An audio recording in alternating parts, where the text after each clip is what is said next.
नमस्कार दोस्तों, तारप्रो अकेडमी में आप सबका स्वागत है। आज हम देखेंगे 20 अगस्त 2020 के current affairs with important question and answer. तो बिना समय गंवाए हुए अपने मोटिवेशनल कोट की तरफ चलते हैं। सिर्फ मरी हुई मछली को पानी का बहाव चलाती है, जिस मछली में जान होती है वह अपना रास्ता खुद बनाती है। तो यहाँ मछली को आप एक बार अपने आप को मछली की जगह लीजिए और फिर सोचिए, और उस पानी को क्या है, आप अपने आप को क्या चारों तरफ की सोसाइटी को मानिए। तो इसमें क्या कहा गया है कि जो जिसकी खुद की जो आइडियोलॉजी है और कुछ नहीं कर सकता, वो अपने आप को मरा हुआ समझ लीजिए। क्योंकि सोसाइटी होती है ना, वो क्या करता है कि अपनी जो आइडियोलॉजी होती है ना, दूसरों पे थोपने की कोशिश करती है। जैसे मैंने कल परसों में बताया था कि आपके आसपास के लोग क्या अपनी आइडियोलॉजी आपके ऊपर थोपना चाहेंगे। जब 11th में थे तो यार ये सब्जेक्ट ले लो, वो सब्जेक्ट ले लो, ये आप ऐसे नहीं कर पाओगे, आप ये करो। तो मतलब आपको तरह तरह का वो ज्ञान देंगे।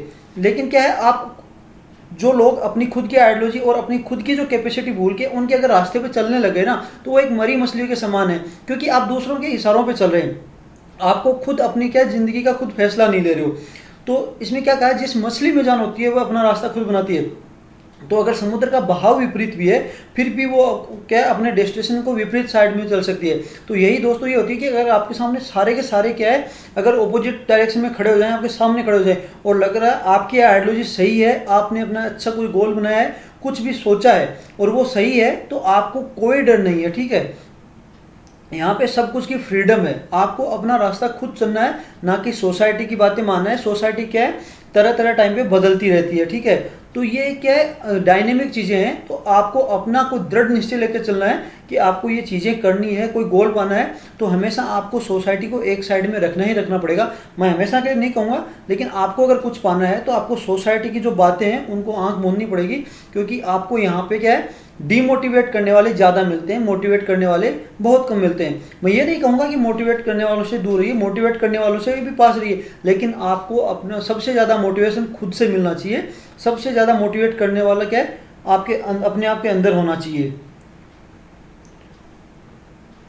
ठीक है, तो आज के पहले कल के करंट अफेयर्स देख लेते हैं। सबसे पहले जो कल की जो न्यूज़ थी उनके आंसर देख लेते हैं। तो कल पूछा था वर्ल्ड ह्यूमैनिटेरियन डे कौन से दिन ऑब्जर्व किया जाता है, तो ये ऑब्जर्व किया जाता है 19 अगस्त को। ठीक है, नेक्स्ट है इंडिया और नाइजीरिया ने एक MOU साइन किया था। तो वो कौन से फील्ड में किया था, तो वो स्पेस के फील्ड में साइन किया था।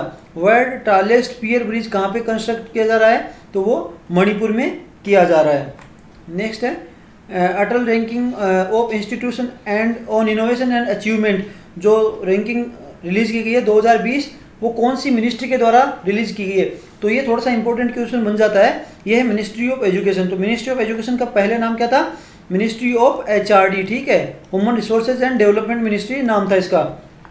तो ये याद रख लेना, अभी जो न्यू एजुकेशन पॉलिसी कही है उसमें इसका नाम चेंज करके मिनिस्ट्री ऑफ एजुकेशन कर दिया गया है। नेक्स्ट है marine product export development authority open new quality lab control lab with the purpose of. तो इसका नया पर्पज क्या है, ये अभी खोली गई गुजरात में। तो इसका नाम क्या है, इसका क्या पर्पज है, test seafood processor exporters.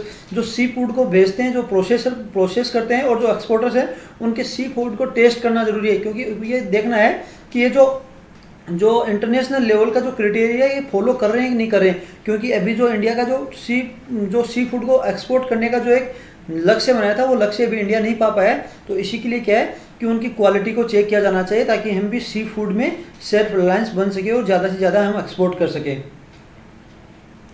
तो आज के करंट अफेयर्स देख लेते हैं। सबसे पहले आज 20 अगस्त, तो देखते हैं आज का दिन इतिहास में क्या था, क्यों इंपॉर्टेंट है। तो सबसे पहले देखते हैं आज का दिन 20 अगस्त आज सद्भावना दिवस के रूप में मनाया जाता है। जो 76th बर्थ एनिवर्सरी है हमारे former prime minister Rajiv Gandhi ji की। तो ये दिन मनाया जाता है to encourage national integration, peace, affection, communal harmony among the Indian people on all religion. तो सभी के बीच में ये कम्युनल हार्मनी हो गया, पीस और शांति के लिए ये दिन मनाया जाता है। तो राजीव गांधी जी कौन थे, कि राजीव गांधी जी हमारे देश के सबसे यंगेस्ट प्राइम मिनिस्टर थे। तो 40 साल में प्राइम मिनिस्टर बने थे। और जो इंदिरा गांधी जी की जो हत्या हो गई थी उनके बाद ये प्राइम मिनिस्टर बने थे। और आज ही के दिन इन्हीं के उपलक्ष्य में, इन्हीं को क्या है, कोमेमोरेट करने के लिए इंडियन अक्षय ऊर्जा दिवस भी मनाया जाता है। तो ये भी याद रख लेना, 20 अगस्त को राजीव गांधी जी की बर्थ एनिवर्सरी को कोमेमोरेट करने के लिए इंडियन अक्षय ऊर्जा दिवस मनाया जाता है। To raise awareness about development of renewable energy. तो रिन्यूएबल एनर्जी के लिए को अवेयरनेस इंक्रीज करने के लिए ये दिन मनाया जाता है। नेक्स्ट न्यूज़ है जो 12% rise of Indian cancer burden. तो कैंसर क्या होता है कि आपकी जो सेल होती है ना उसमें अनएक्सपेक्टेड वृद्धि हो जाती है कि सेल जो अंदर की जो कोशिका होती है वो क्या है मृत हो जाती है और ज़्यादा बढ़ने लग जाती है, तो वो कैंसर का रूप धारण कर लेते हैं। तो इंडिया ये भी एक कैंसर एक बहुत बड़ी बीमारी हो चुकी है आजकल। तो 12% राइज कैंसर बर्डन बताया गया है इंडिया में, लगभग 12% से ज़्यादा कैंसर बढ़ रहा है। तो कैंसर का लाइकली टू इंक्रीज 15.6 लाख, मतलब 2025 तक 15.6 लाख कैंसर के केस इंडिया में हो जाएंगे। ये रिपोर्ट किसके द्वारा तैयार की? रिपोर्ट का नाम क्या है? National cancer registry programme report 2020। तो ये रिपोर्ट का नाम याद रख लेना कि इस रिपोर्ट में बताया गया है कि इंडिया में 2025 तक 15.6 लाख मतलब कैंसर के केस हो जाएंगे। तो ये रजिस्ट्री, इस रिपोर्ट का नाम है national cancer registry programme report 2020, जो कि रिलीज की गई है Indian council of medical research and national centre for disease informatics and research Bengaluru. तो ये याद रख लेना, Indian council of medical research and national centre for disease informatics of centre Bengaluru, इसके द्वारा दोनों के द्वारा ये रिपोर्ट रिलीज की गई है। तो सबसे बड़ा काज क्या बताया गया? जो तंबाकू है उसको सबसे बड़ा काज बताया गया, जो कि लगभग 27.1% जो कि टोटल कैंसर का बर्डन शेयर करता है। और हाईएस्ट सबसे ज़्यादा कहाँ है? नॉर्थ ईस्टर्न रीजन है। ये भी याद कर लेना कि इंडिया में सबसे ज़्यादा हाईएस्ट कहाँ पे है? नॉर्थ ईस्टर्न रीजन में है। तो सबसे ज़्यादा कैंसर जो मेन में बताया गया है, वो मेन में जो बताया गया है वो कैंसर कौन कौन सा है? जो लंग कैंसर हो गया, माउथ कैंसर हो गया, स्टोमक कैंसर हो गया और ओशियोफेज कैंसर हो गया, तो आहार नाल में कैंसर होता है। तो ये 4 तरह के आदमी जो इंसान है जो मतलब व्यक्तियों में पाए जाते हैं। और नेक्स्ट है जो ब्रेस्ट एंड कर्विक्स है। जो ब्रेस्ट हो गया एंड कर्विक्स हो गया, जो गर्भाशय के अंदर जो कैंसर होता है वो सबसे ज़्यादा होता है वुमेन में पाया गया है। ठीक है, तो ये कैंसर के 2 तरह के कैंसर दिखाया गया है कि आदमी में और औरत में कहाँ कहाँ कैंसर सबसे ज़्यादा होता है।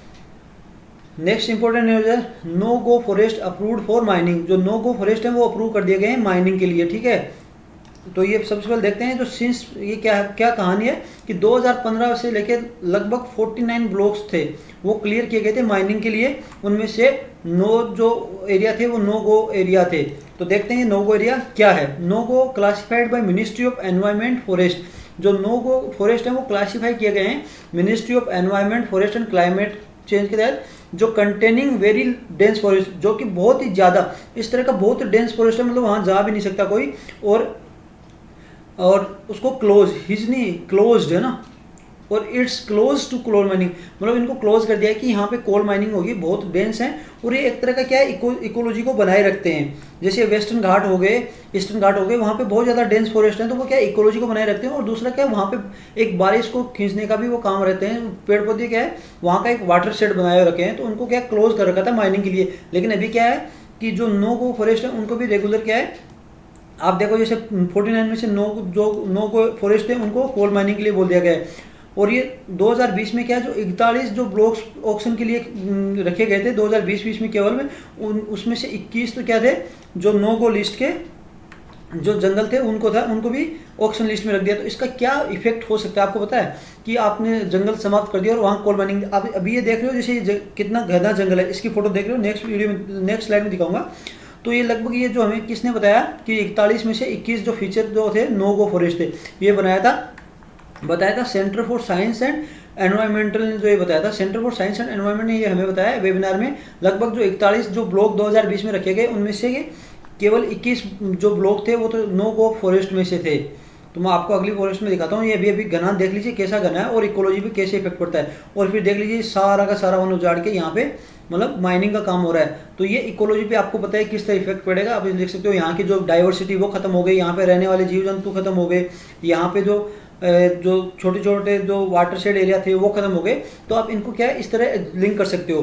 तो अभी हाल ही में जो ये रीजन क्या था डाउन टू एक मैगजीन आती है, उसने क्या पॉइंट आउट किया था कि जो इंडिया है currently was not utilise existing capacity, मतलब इंडिया अभी तक भी इसका जो एग्जिस्टिंग कैपेसिटी है वो पूरी तरह से यूटिलाइज नहीं करी है।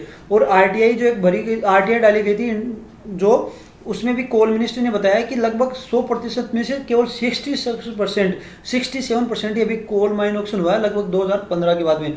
मतलब अभी भी 33 कोल माइनिंग अभी क्या ऑक्शन नहीं हुई है। तो इनको क्या अभी ऑक्शन करने के लिए क्या एनवायरनमेंट पे इस तरह का इफेक्ट हो रहा है। तो आपको एनवायरनमेंट जो एक तो इसको जोड़ सकते हो, जो एनवायरनमेंट इम्पैक्ट असेसमेंट हो गया, फिर नेशनल वाइल्ड लाइफ जो बोर्ड है उसके बारे में भी इसको जोड़ सकते हो, जो अभी हाल ही में डाइल्यूट किए गए हैं। और इनका इकोलॉजी पे क्या इफेक्ट हो सकता है, अब क्या स्टेप उठाया जा सकता है, ये आपसे क्वेश्चन पूछा जा सकता है। ठीक है, तो इसमें क्या बताया गया है कि जो बिटवीन 2015 एंड 2020 सॉरी 2015 से 2020 में गवर्नमेंट ने क्या किया, 112 जो कोल माइनिंग थी उनको एक्शन कोशिश करने की मतलब कोशिश की, लेकिन केवल 42 ही कोल माइनिंग कर जो सक्सीड हो पाई उसमें।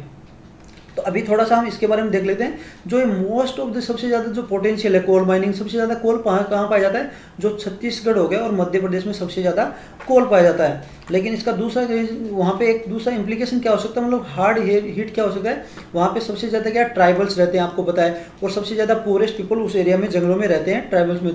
तो और दूसरा एक जिसे मैंने बताया था कि सबसे ज़्यादा मोस्ट इंपॉर्टेंट वाटर शेड भी यही वाटर शेड का भी काम करते हैं। तो इसको अभी कोल माइनिंग के लेकर रहे हैं तो इसको बहुत ज़्यादा केयर से देखना पड़ेगा कि किस तरह इसमें माइनिंग की जा सकती है, इसका दूसरा मतलब पहलू क्या है।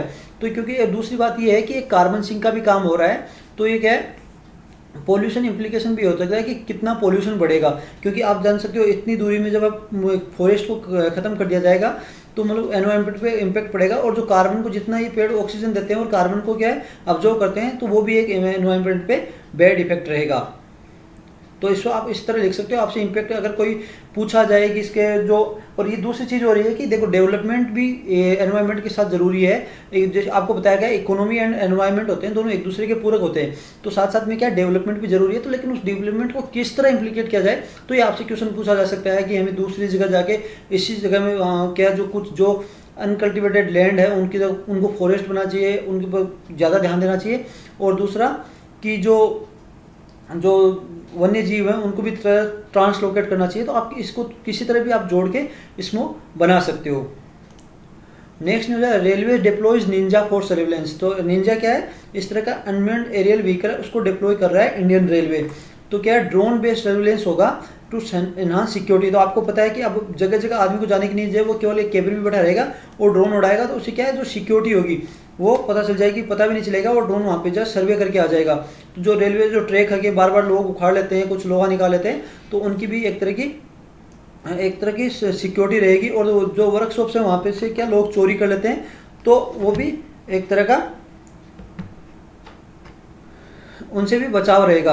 नेक्स्ट है eye in the sky improving surveillance system. ये हो गया आई इन द स्काई, मतलब आसमान से आई, तो ये क्या है ड्रोन आपको आसमान से देख रहा है, तो ये एक सर्विलेंस सिस्टम है। तो याद रख लेना इंडियन रेलवे में निंजा सिस्टम क्या है, एक सर्विलेंस सिस्टम है जो कि अनमैन्ड एरियल व्हीकल जो यूएवी से किया जा रहा है सर्वे है। दूसरा है जो रियल टाइम ट्रैकिंग हो जाएगा। एक तो जो ऑन द स्पॉट क्या कहीं पे जाने की जरूरत नहीं है, रियल टाइम ट्रैकिंग होगा, उसकी वीडियो स्ट्रीमिंग देखी जा सकती है। अगर ये ऑटोमेटिक फेल भी हो जाता है तो ये क्या है सेफ मोड में ये लैंड भी कर सकता है, ठीक है, ये गिरेगा नहीं, सेफ मोड में लैंड हो जाएगा।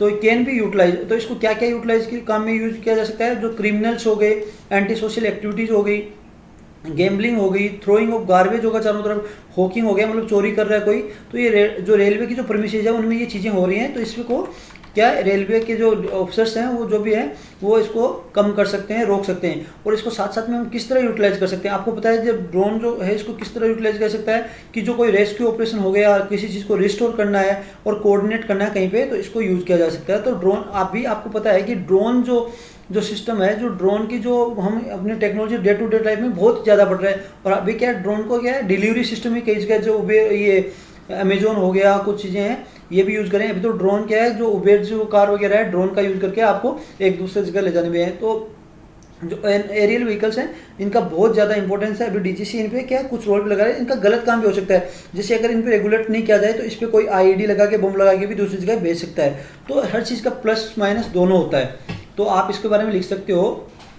अगर ये कोई डिपार्टमेंट इसको रेगुलेट कर रहा है तो अच्छी बात है, लेकिन इसको अगर प्राइवेट कोई रेगुलेट कर रहा है, अगर इसको कोई रेगुलेशन नहीं रहा तो ये खतरनाक भी साबित हो सकता है। नेक्स्ट न्यूज़ है कैबिनेट ने अप्रूव कर दिया national recruitment agency to conduct eligibility test, ठीक है। तो ये बहुत ही इंपॉर्टेंट न्यूज़ है।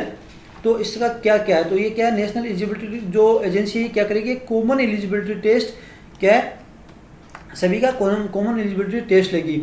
तो appear candidates to appear once and applied for any, अगर कैंडिडेट को क्या है एक बार अपीयर होना है, और जो बाद में क्या बहुत सारे एग्जाम में ये क्या है अप्लाई कर सकते हैं, जैसे ग्रुप बी एंड सी के लिए। तो ये क्या होता है कि जैसे आप जाते हो किसी एग्जाम देते हो ग्रुप बी और सी का, उसमें 2 पेपर हो गए, एक प्री का हो गया, एक मेंस का हो गया। तो क्या वो हर एग्जाम क्या है अलग अलग, आप हर फॉर्म का, जो किसी ने रेलवे का पढ़ना है, किसी को एसएससी का पढ़ना है, तो दोनों को आपको अलग अलग प्री और मेन का पढ़ना है। तो आपको एक तरफ से क्या है रेलवे का भी देना पड़ेगा और उसका भी देना पड़ेगा। तो मतलब 4 फॉर्मों में प्री एंड मेन रेलवे के 2 हो गए और उधर एसएससी के दोगे, तो आपको 4 एग्जामों की फीस भरनी पड़ेगी। तो इससे क्या बहुत बर्डन हो जाता है। और एक तो दूसरे का क्या है ह्यूमन रिसोर्सेज है, उसका भी गलत यूज हो रहा है। तो इसके लिए क्या किया गया है, आपको केवल परी हो गया ना, वो एक ही जगह कॉमन एलिजिबिलिटी टेस्ट में परी का एग्जाम देना पड़ेगा। और फिर अगर उसमें पास हो जाते हो तो आप दोनों जाके क्या है, आप एसएससी का भी दे सकते हो और रेलवे का भी दे सकते हो। तो मतलब जो परी का एग्जाम है उसको एक कर दिया गया है, जिससे क्या है सही से काम हो सके। और इसमें क्या एग्जामिनेशन सेंटर है लगभग हर डिस्ट्रिक्ट में बनाए जाएंगे, ठीक है। तो उसको सबसे ज़्यादा क्या एनहांस होगा, एसेसिबल टू कैंडिडेट लोकेटेड, जो बहुत दूर के जो कैंडिडेट्स हैं उनको क्या है ट्रेवल करके दूर नहीं जाना पड़ेगा। तो मतलब जो गाँव में रहते हैं, जो दूर सुदूर इलाकों में रहते हैं, तो उनके लिए एक अच्छा मतलब अच्छी बात है कि उनको दूर ट्रेवल करके नहीं जाना पड़ेगा। और दूसरा क्या सबसे बड़ी रिलीफ क्या हो गया, जो पुअर कैंडिडेट्स हैं उनको क्या हर फॉर्म के लिए अलग फीस देनी पड़ती है, उनको एक्सपेंस जाना पड़ता है। अगर दूसरे शहर में जाते हैं तो क्या होता है उनको एक्सपेंस लगता है, ट्रेवल का एक्सपेंस लगता है, बोर्डिंग लगती है, लॉजिंग लगती है, वहाँ रहते हैं। तो उनको भी पुअर जो पीपल्स हैं, उनकी जो कैंडिडेट्स हैं, उनके लिए भी एक मेजर रिलीफ है। और स्पेशली आपको पता है वुमेन कैंडिडेट्स के लिए क्या है, उनको तो अगर दूसरी जगह अगर सेंटर आ गया तो घर वाले भेजते भी नहीं है, क्योंकि अगर किसी के माता पिता मतलब कोई जॉब कर रहे हैं या उनकी फैमिली कंडीशन खराब नहीं है, तो वुमेन्स के लिए जो ये सबसे एक बड़ी मतलब हाँ जो डाइवर्स इफेक्ट में था, लेकिन अभी क्या ये बेनिफिट में हो जाएगा। क्या होगा कि अब वुमेन क्या है अपने ही खुद के डिस्ट्रिक्ट में जाके एग्जाम दे पाएंगी, वरना क्या है वो एग्जाम में नहीं बैठ पाती थी। आपको किसी का सेंटर मतलब रेलवे का फॉर्म भरा और वो कहीं दूर रह रही है और उनका सेंटर आ गया 100 किलोमीटर दूर, और उसका सुबह पेपर 7 बजे है या 9 बजे है, तो वो पहुंच ही नहीं पाएगी। तो क्या है वुमेन क्या है इसको एम्प्लॉयमेंट जॉब में जो एक मेन स्ट्रीम लाइन में आ ही नहीं पा रही थी, वो दूर एग्जाम की वजह से वहाँ एग्जाम ही नहीं दे पा रही थी। और कम्पीट फॉर मेनी पोस्ट मैंने बता दिया, इसका एग्जाम एक होगा, जो प्री का एग्जाम होगा एयर होगा, और फिर उसमें बहुत सारी एग्जाम में ये एक साथ क्या है जो मेन के लिए वो एलिजिबल हो जाता है अगर पास होता है। तो यहाँ पे हर बार उसको अलग अलग एग्जाम देना नहीं पड़ेगा, ठीक है। ये भी आप देख लीजिए, ये भी एक अच्छा है कि बार बार बर्बादी नहीं होगी, समय की बर्बादी नहीं होगी, टाइम जो पैसे की बर्बादी नहीं होगी। और दूसरा क्या है common eligibility test score two, और के जो अगर आप इसमें पास कर जाते हो एलिजिबिलिटी में, तो इसका क्या है 3 साल तक वैलिड रहेगा। आप 3 साल को किसी का भी आपको प्री देने की जरूरत नहीं है, और इसमें कोई नो बार फोर अटेम्प्ट, तो आप किसी का भी एग्जाम हर किसी का जो बी एंड सिविल इसके अंडर आता है उसका एग्जाम दे सकते हो, कोई अटेम्प्ट की कमी नहीं रहेगी। आप किसी में भी जाके जो रेलवे की भर्ती निकलेगी 3 साल तक कितनी बार, उसमें डायरेक्ट आप मेंस में जा सकते हो। और दूसरा क्या स्टैंडर्डाइज टेस्टिंग हो गया, तो ये भी आपको पता है कि हर आपको आप मान लीजिए अलग अलग वो निकाल दिया, किसी का प्री में हो गया कि कुछ सब्जेक्ट के कुछ टॉपिक अलग हैं, फिर रेलवे का अलग है, तो स्टूडेंट को क्या अलग अलग तैयारी करनी पड़ती थी। तो इसका मतलब उनको क्या अभी एक ही तैयारी के लिए नहीं, उनको क्या है एक ही तैयारी में वो सभी एग्जाम में बैठ सकते हो। वरना स्टूडेंट के क्या होता कि उसको रेलवे के लिए अलग से तैयारी करनी पड़ती है, एसएससी के लिए प्री के लिए अलग से तैयारी करती है, उनको क्या टॉपिक चेंज हो जाते हैं, तो उनका क्या है फिर थोड़ा सा दिमाग डाइवर्ट हो जाता है कि यार वो अलग नहीं है। अब वो क्या है दोनों को एक साथ एग्जाम दे सकते हैं क्योंकि उनका सिलेबस एक ही रहेगा। तो अभी ये भी एक उनके लिए बड़ी अच्छी खबर है, वो उनके लिए स्कोप ज़्यादा दूरी में खुल जाता है, स्टूडेंट के लिए वो ज़्यादा ट्राई कर सकता है, ठीक है। तो ये नेशनल एजेंसी के लिए इतना ही। अभी नेक्स्ट न्यूज़ देखते हैं। तो इन महाराष्ट्र हो गया first Indian state to declare the state mangrove tree. तो महाराष्ट्र ने जो पहला स्टेट है जो मैंग्रोव ट्री को स्टेट ट्री के अंदर मतलब दर्जा दिया है। तो ये है सोनारेटा अल्बाला और mangrove Apple and evergreen mangrove species है, जो कि महाराष्ट्र का जो कोस्टल एरिया है वहाँ पे पाई जाती है। तो उसको क्या स्टेट मैंग्रोव है, सॉरी मैंग्रोव नहीं, मैंग्रोव ट्री बताया गया है। तो ये एक बहुत इंपॉर्टेंट जो पार्ट प्ले करते हैं, एक रोल प्ले करते हैं कि जैसे ये कॉम्बेटिंग लैंड इरोजन। तो आपको पता है समुद्र की जो ये लहरें ऐसे आगे आगे और बीच को टकराती है और वहाँ से फिर मिट्टी काट के ले जाती हैं। तो ये मैंग्रोव रहेंगे तो ये पानी में भी रहते हैं और समुद्र बीच में रहते हैं, मतलब दलदल के टाइम पे रहते हैं, तो वहाँ पे क्या है लैंड इरोजन नहीं हो पाता, ठीक है। तो ये उनके लिए अच्छा है। और दूसरा आपको पता है कि जैसे जहाँ पे ये इकोलॉजिकल एक जोन बन जाता है, तो वहाँ पे क्या जो मिक्स जोन है तो फॉरेस्ट एक्वेटिक मैरीटाइम के लिए बहुत इंपॉर्टेंट हो जाता है। तो ये ब्रीडिंग हो गई, फीडिंग हो गई और nursery ground for the commercial fishes. तो यहाँ पे क्या खाने के लिए उनको एक अच्छा जो भोजन मिल जाता है जो फिशेज के लिए, तो यहाँ पे उनके लिए कॉमर्शियल फिशेज के लिए एक अच्छा ग्राउंड बन जाता है। तो प्रोटेक्शन ऑफ कोस्ट लाइन हो गया और मिनिमाइज डिजास्टर हो गया। अगर साइक्लोन आता है तो ये कोस्ट लाइन को बचाता है और सुनामी में भी ये कोस्ट लाइन को बचाता है, इरोजन नहीं होगा, तो एक गलत इफेक्ट जो कोस्ट लाइन पे नहीं पड़ेगा। और सबसे बड़ा है कि बहुत बड़े एरिया में फैले होते हैं, तो ये कार्बन सिंक का भी अच्छा काम करते हैं, ठीक है। तो कार्बन को भी बहुत हद तक मिनिमाइज कर देते हैं। तो एक इंपॉर्टेंट न्यूज़ है, यूनाइटेड नेशन एनवायरनमेंट का एक प्रोग्राम है नैरोबी कन्वेंशन, तो ये भी याद रख लेना। नैरोबी कन्वेंशन किसके लिए है? To develop guidelines in mangrove ecosystem restoration of western Indian Ocean region. तो ये गाइडलाइंस है जो वेस्टर्न जो इंडियन ओशन के जो इकोसिस्टम है मैंग्रोव्स का, उनको बचाने के लिए ये गाइडलाइंस है नैरोबी कन्वेंशन, ये भी आप याद कर लेना। नेक्स्ट है डेडिकेटेड फ्रेट कॉरिडोर, जो डीएफसी है उसके बारे में बताया। तो उन्होंने प्लान टू कनेक्ट, उन्हें प्लांट नहीं प्लान है, ठीक है, प्लान टू कनेक्ट इंडस्ट्री, जो बड़ी बड़ी इंडस्ट्री है उनको कनेक्ट करने के लिए डीएफसी बनाया जा रहा है। तो इंडियन रेलवे का ये प्लान है, तो लगभग 4000 किलोमीटर का डीएफसी बनाना है, जो इंडस्ट्रियल एरियाज हो गए ईस्टर्न एंड वेस्टर्न पार्ट को जो साउथ से जोड़ना है, जो इंडिया के थ्रू जो मेजर पोर्ट्स हैं जो ईस्टर्न साउथ एंड वेस्ट और साउथ एंड इंडिया को मेजर पोर्ट्स की जो उड़ीसा हो गई और आंध्र प्रदेश के जो मेजर पोर्ट्स हैं उनसे जोड़ना है। तो सबसे पहला होगा ईस्ट कॉरिडोर हो गया, जो लगभग 1115 किलोमीटर का होगा, जो खड़गपुर हो गया वेस्ट बंगाल में टू विजयवाड़ा आंध्र प्रदेश में जोड़ेगा। दूसरा है जो ईस्ट वेस्ट कॉरिडोर हो गया, जो 1673 किलोमीटर का होगा, जो भूसावल, नागपुर, खड़गपुर, दानकुनी कलकत्ता के पास में होता है, जो ये रूट है। और उसी में क्या है, राजकेश्वरम, कालीपानी एंड अंदाल वेस्ट बंगाल का रूट हो गया। 2 रूट यहाँ पे ईस्ट वेस्ट कॉरिडोर में हो गया। और तीसरा है नॉर्थ साउथ सब ठीक है सब कॉरिडोर, जो 975 किलोमीटर का है, विजयवाड़ा नागपुर इटारसी रूट हो गया। तो ये देख लेना, रूट इतना मतलब इंपॉर्टेंट नहीं है, फिर भी थोड़ा सा याद रख लेना कि ये डीएफसी क्या है, रूट तो याद करने की जरूरत नहीं है। तो ये है क्या, मतलब डीएफसी है क्या, तो एक हाई स्पीड रेल का जो कॉरिडोर बनाया जाएगा, जो कैपेसिटी और उनकी कैपेसिटी भी ज़्यादा होगी, मतलब माल ले जाने के लिए या फ्रेट मूवमेंट, मतलब जो कार्गो मूवमेंट है उनके लिए ये हाई कैपेसिटी होगा। आपको पता है कहीं पे भी जाता है ना, तो हमने एक जनरल बात होती है कि जो मालगाड़ी होती है ना, वो रुकते रुकते जाती है, जो पैसेंजर ट्रेन को आगे निकल जाते हैं, मालगाड़ी आएगी और फिर वो 2-2 दिन तक खड़ी रहेगी। तो ये नहीं है, उसमें क्या है, जो इकोनॉमी होती है ना, जब मालगाड़ी जितने दिन तक अगर टाइम पे नहीं पहुंचेगी तो इकोनॉमी क्या है, हमेशा उतनी धीरे चलेगी, क्योंकि कहीं पे अगर एक जगह से माल दूसरी जगह जाना है और मालगाड़ी उसको अगर 5 दिन में माल पहुंचना चाहिए और 15 दिन में पहुंच रहा है कोई भी, तो आपको पता है इकोनॉमी लगभग 10 दिन पीछे जा रही है, ठीक है। तो जो फ्रेट है, जो भी सामान है उसको जल्दी से जल्दी पहुंचना जरूरी है, उससे इकोनॉमी भी जल्दी, पता है आपको हमेशा था जीडीपी में, इसमें भी बहुत ज़्यादा इंपॉर्टेंट रोल प्ले है। तो इस फ्रेट मूवमेंट को भी जल्दी से जल्दी पहुंचाना बहुत ज़रूरी है। तो डेडिकेटेड कौन बना रहा है, dedicated freight corridor corporation of India limited, ये स्पेशल पर्पस व्हीकल बनाएगा। स्पेशल पर्पस व्हीकल क्या होता है कि ये कुछ जो कंपनी टाइप का होता है, लिमिटेड कंपनी हो गई, उसका केवल जो मेन पर्पस होगा वो एक ही चीज़ होगा, उसी मेन पर्पस के लिए वो काम करेगी। तो इसी तरह ये dedicated freight corridor corporation of India limited बनाएगी, उसका मेन काम है। तो ये मिनिस्ट्री ऑफ रेलवेज के अंदर काम करेगी इस काम को कंप्लीट करने के लिए। हालांकि ये 2 काम अभी बना रही है, 2 कॉरिडोर बना रही है। एक तो हो गया लुधियाना और दानकुनी का जो ईस्टर्न कॉरिडोर है ये बना रही है, और दूसरा है दादरी टू जोरहाट जो मुंबई में है, ये वेस्टर्न कॉरिडोर ये भी बना रही है। तो न्यूज़ के लिए आज इतना ही। अभी मोस्ट इंपोर्टेंट क्वेश्चन देख लेते हैं। तो नाइजीरिया एक लैंडलॉक्ड कंट्री है, ये सही है या गलत है ये आपको बता दूं। नाइजीरिया किस लिए न्यूज़ में था कि आपको आगे बताया कि नाइजीरिया ने स्पेस कॉर्पोरेशन में अभी इंडिया के साथ एमओयू साइन किया है। नेक्स्ट न्यूज़ है वर्ल्ड टालेस्ट पियर ब्रिज बनाया गया है, इंडियन रेलवे के द्वारा बना रहे हैं, वो मणिपुर में स्थित है, लेकिन ये कौन सी रिवर पे स्थित है ये आपको बताना है, ठीक है।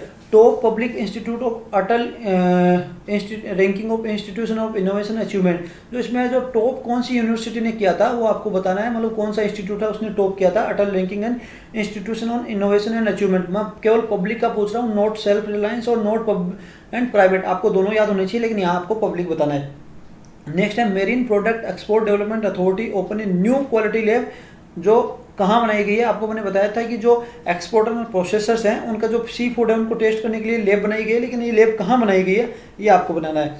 नेशनल डिजास्टर रिस्पांस फंड जो क्रिएट किया गया था सेक्शन 46, तो कौन से एक्ट के सेक्शन 46 के तहत ये जो national disaster response fund create किया गया था, ठीक है। हालांकि अभी नेशनल डिजास्टर रिस्पांस फंड बहुत ज़्यादा न्यूज़ में है। आपको पता है कि जो सुप्रीम कोर्ट में एक जो प्लिया डाली गई थी कि जो पीएम केयर का जो फंड जितना भी वो नेशनल डिजास्टर रिस्पांस फंड में ट्रांसफर किया जाए, लेकिन सुप्रीम कोर्ट ने मना कर दिया कि हम सेंटर को कोई डायरेक्शन नहीं दिए जाएंगे, क्योंकि पीएम केयर जो फंड है वो केवल और केवल कोविड-19 के लिए बनाया गया। आपको पता होगा कि पीएम केयर जो कोविड-19 है उसको क्या है नोटिफाइड डिजास्टर घोषित किया गया था, उसी के चलते ये केस आया कि अगर वो डिजास्टर है तो आपको सारा का सारा फंड उनको नेशनल डिजास्टर रिस्पांस फंड में डालना है। लेकिन सेंटर का भी एक जो आर्ग्यू पॉइंट था कि उसको नोटिफाइड डिजास्टर केवल इसीलिए बताया गया है कि ताकि जो स्टेट गवर्नमेंट का जो स्टेट डिजास्टर रिस्पांस फंड है वो स्टेट यूज कर पाएँ, क्योंकि आपको पता है उसमें स्टेट में सबसे ज़्यादा प्रॉब्लम होगी, स्टेट के पास जब पैसा नहीं होगा तो स्टेट अच्छी तरह से यूज़ नहीं कर पाएगा। तो इसको केवल नोटिफाइड जो डिजास्टर इसीलिए घोषित किया गया था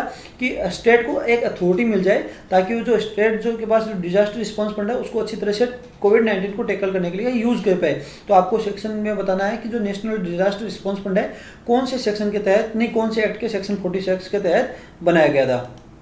नेक्स्ट है इंडियन अक्षय ऊर्जा दिवस सेलिब्रेटेड ऑन, तो इंडियन का जो अक्षय ऊर्जा दिवस कब मनाया जाता है ये बताना है। National cancer registry programme report 2022 किसके द्वारा, दो जो एंटिटीज है उनके द्वारा रिपोर्ट तैयार की गई, तो उन दोनों एंटिटीज का नाम बताना है। नो गो फॉरेस्ट क्या है ये आपको बताना है। निंजा सिस्टम डेवलप जो इंडियन रेलवे के द्वारा किया गया वो क्या है आपको ये बताना है। क्वेश्चन नंबर 10 लास्ट क्वेश्चन, जो कौन सी फर्स्ट स्टेट है जिसने जो मैंग्रोव को स्टेट ट्री डिक्लेयर किया है, तो ये आपको बताना है। तो आज की न्यूज़ के लिए इतना ही। आप इसका पीडीएफ डाउनलोड कर सकते हो skventure.blogspot.com से। तो आप सबको न्यूज़ कैसी लगी, कोशिश आशा करता हूँ कि न्यूज़ अच्छी लगी। अगर न्यूज़ अच्छी लगी हो तो आप इसको जरूर लाइक कीजिएगा, शेयर कीजिएगा एंड सब्सक्राइब कीजिएगा। और अगर न्यूज़ अच्छी नहीं लगी हो तो जरूर डिसलाइक कीजिएगा, लेकिन डिसलाइक क्यों किया ये कमेंट बॉक्स में जरूर बताइएगा। आज के लिए इतना ही, कल फिर मिलेंगे आज के जो इंपॉर्टेंट क्वेश्चन है उनके आंसर के साथ, नई न्यूज़ के साथ एंड नए इंपॉर्टेंट क्वेश्चन के साथ। तो तब तक के लिए जय हिंद, जय भारत।